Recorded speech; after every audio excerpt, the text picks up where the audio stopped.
कौटिल्य महिला शिक्षण प्रशिक्षण महाविद्यालय नयागांव कोटा। छात्रा अध्यापिका नाम अंतिमा नागर। कक्षा बेड फर्स्ट। प्रकरण पाठ योजना का महत्व। उपयुक्त वातावरण।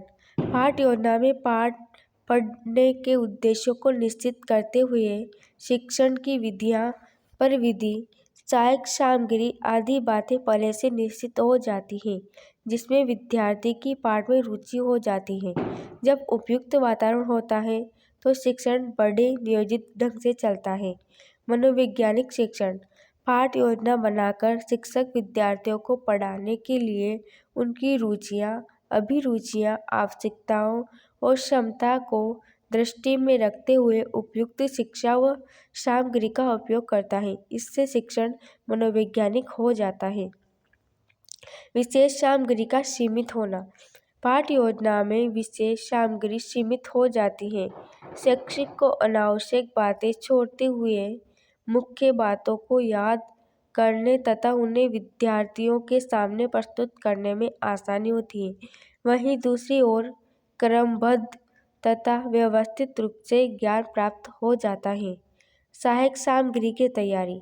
पाठ योजना बनाते समय शिक्षक यह निष्कर्ष कर लेता है कि वह कौन से तत्व, कौन सी विधियाँ तथा उपकरणों की सहायता से प्रस्तुत करने के लिए कि सहायक सामग्री का कैसे और कब प्रयोग करेगा। इससे आवश्यक और प्रभावशाली शिक्षण प्रारंभ होने से पहले तैयार हो जाती है। श्यामपट्ट कौशल।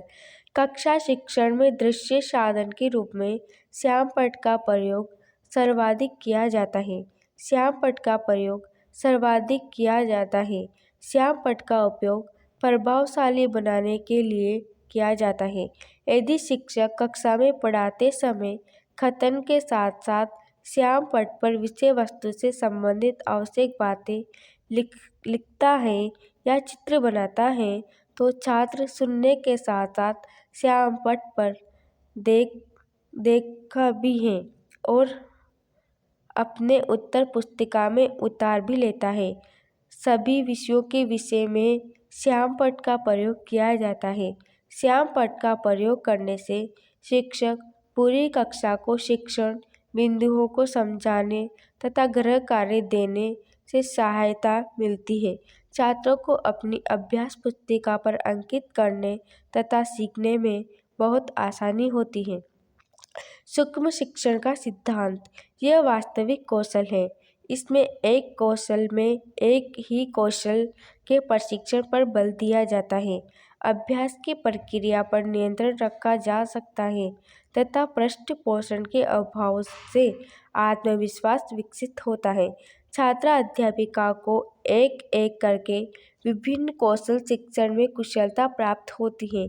छात्रा अध्यापिका द्वारा जो त्रुटियां शिक्षण में की गई हैं उनको दूर करने का पुनः अवसर मिलता है। छात्रा अध्यापिका को तुरंत ही पृष्ठपोषण प्राप्त हो जाता है। सूक्ष्म शिक्षण की प्रकृति। सूक्ष्म शिक्षण एक एवं छात्रों के मध्य पारस्परिक संबंध में स्थापित करने की प्रक्रिया है। सूक्ष्म शिक्षण के द्वारा छात्रों के व्यवहार में परिवर्तन लाया जाता है। सूक्ष्म शिक्षण एक उद्देश्यपूर्ण, एक विकासात्मक प्रक्रिया है। यह एक औपचारिक व अनौपचारिक प्रक्रिया है।